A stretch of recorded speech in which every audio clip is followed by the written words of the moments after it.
Speaker.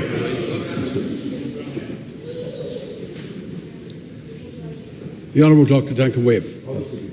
Kia ora, te mana whakawā.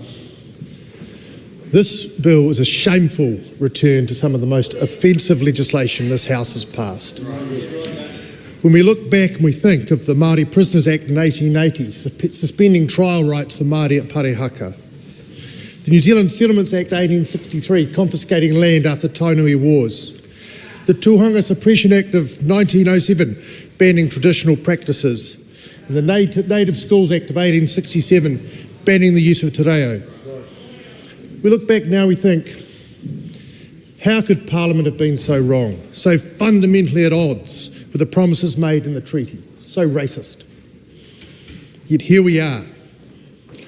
Christopher Luxon, you are presiding over the most racist piece of legislation in 100 years. You could use the word is, but not you. Just I'll take a liberal approach generally, but getting a little bit tired of the number of accusations firing my way at the moment. So you could word that a different way. No loss of time here. I'll continue. This bill is a bill that's so obnoxious that 40 King's Council have spoken out against it. They point out that this coalition government's Treaty Principles Bill seeks to redefine in law the meaning of the treaty by replacing existing treaty principles with new treaty principles which are said to reflect the three articles of the treaty. The problem is they don't. By imposing a contested definition of the three articles, the bill seeks to rewrite the treaty itself. But the treaty has endured, despite everything, a hastily drafted document that has versions in Māori and English that don't agree with each other. A treaty which this House has repeatedly ignored.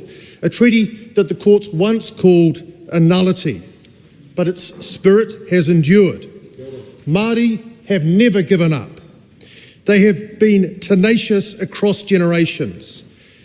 In the treaty, there is an underlying agreement and an intention between the Crown and Māori to work in partnership, to recognise their respective spheres of authority, and to protect, promote and preserve those things which are Māori. This bill seeks to do away with this by rewriting how the treaty works, by creating a new and deeply objectionable principles which deny the authority of Māori. What then is the promise of Te Rangatiratanga in the treaty?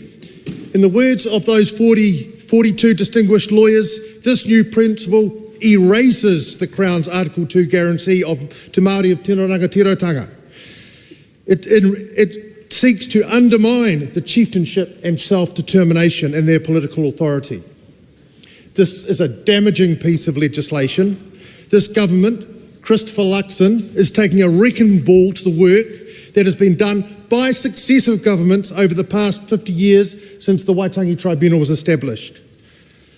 This bill would amount to the dictatorship of the majority. This Parliament can and has passed racist laws in the past, and Māori are still paying the price, and we all are still paying the price. So we've come a long way since those laws were passed, or so we thought. We've recognised that this House does not have an unfettered mandate to violate the rights of others.